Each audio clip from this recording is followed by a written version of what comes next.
Assalamualaikum warahmatullahi wabarakatuh. Selamat siang Bapak Excel, Giovanni, dan teman-teman semuanya. Perkenalkan, nama saya N. Yuliana dengan NPM 2220103098. Izin mempresentasikan hasil analisis kinerja keuangan dari dua perusahaan manufaktur, yaitu PT Goodyear Indonesia Tbk dan PT Astra Autopas Tbk.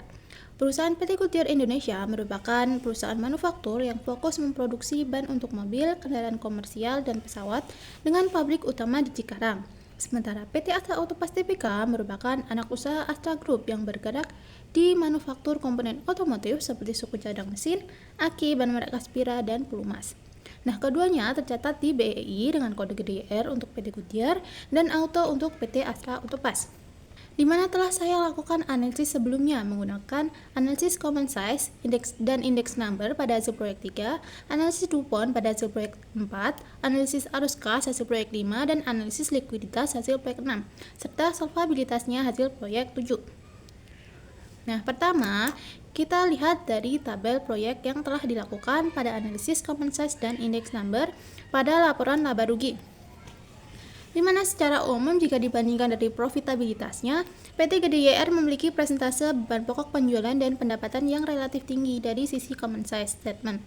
Laba bersih yang dihasilkan PT Auto tapi masih jauh lebih besar, di mana PT Auto berhasil mempertahankan beban pokok penjualan di tahun 2022 menghasilkan laba bruto yang sehat 14,47%, sementara PT GDR kesulitan dengan beban pokok mencapai 94,08% dan menyisakan laba bruto hanya 5,92%, di mana kondisi ini diperparah oleh efisiensi operasional. PT Auto menunjukkan pengelolaan beban operasional yang lebih efisien, terbukti dari jumlah laba rugi komprehensif yang melesat, di mana sebaliknya PT GDR tidak mampu mengendalikan beban operasionalnya di tengah penurunan pendapatan, bahkan berujung pada jumlah laba rugi komprehensif yang negatif. Selanjutnya, pertumbuhan penjualan yang dialami oleh PT Auto adalah jauh lebih baik dibanding dengan PT GDR. Ini terlihat dari indeks number income statement, di mana penjualan PT Auto meningkat signifikan di tahun 2022 dari tahun dasar 2021, sementara PT GDR hanya mampu mencapai 114,81%. Ini menunjukkan bahwa PT Auto memiliki kapabilitas yang lebih superior dan meningkatkan volume penjualan dan memperluas pasarnya.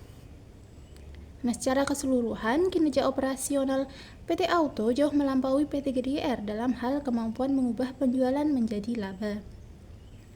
Selanjutnya, beralih ke hasil proyek analisis DuPont. PT Auto menunjukkan kinerja finansial yang superior dan pertumbuhan ROA serta ROE yang sangat solid di tahun 2022. Peningkatan ini didorong oleh dua faktor utama.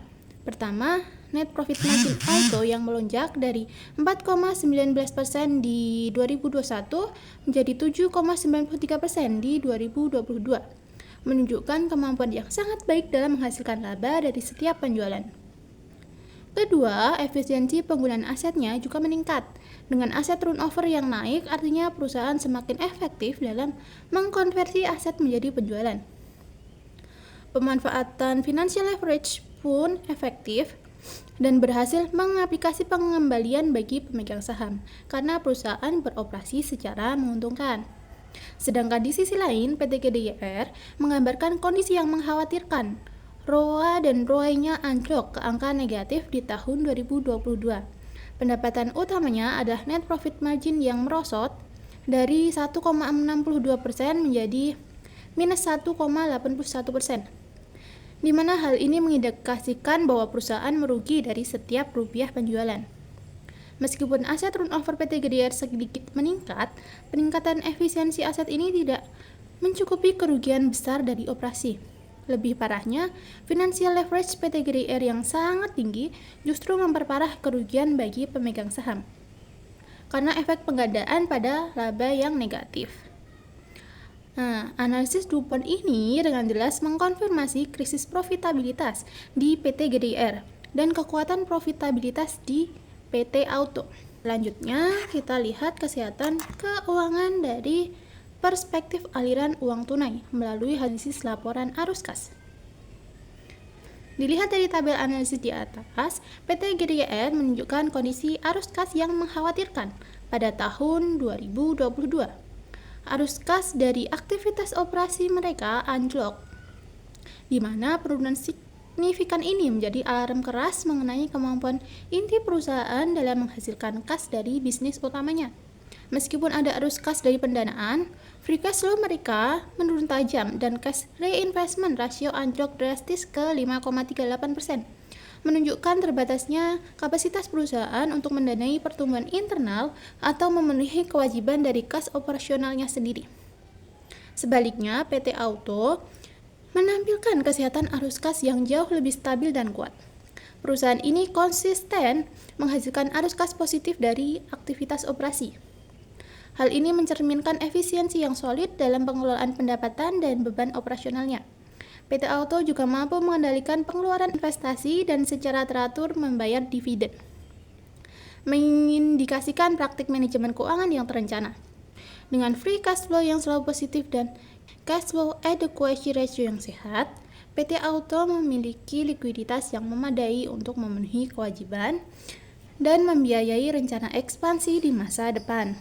Nah, secara umum, sama seperti analisis sebelumnya, PT Auto memang lebih superior dibanding dengan PT GDIR. Lalu yang terakhir, dapat ditinjau kemampuan perusahaan dalam memenuhi kewajiban jangka pendek dan jangka panjangnya. Analisis likuiditas secara jelas menunjukkan perbedaan drastis antara kedua perusahaan.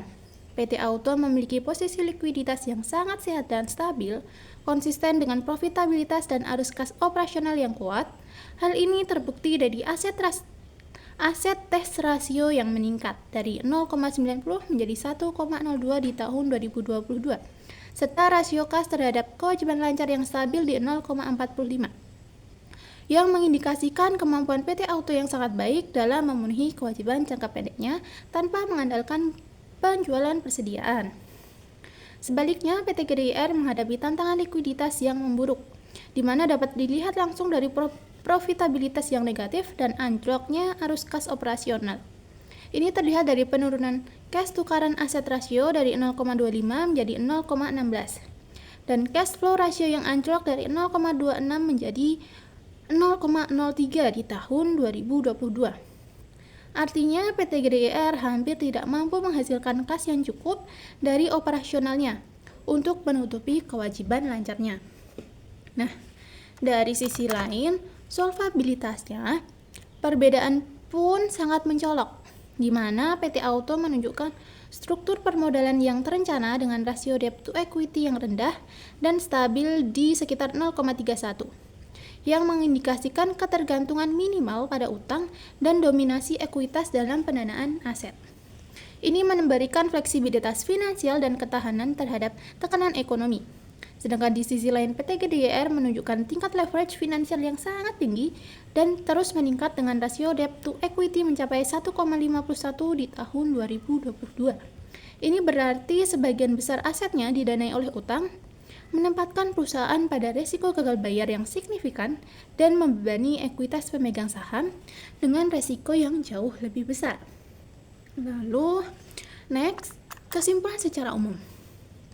Analisis yang dilakukan secara komprehensif ini secara jelas menyoroti bahwa PT Auto sebagai perusahaan dengan kinerja keuangan yang sangat kuat, pertumbuhan yang solid, efisiensi operasional yang tinggi, dan manajemen risiko yang terencana.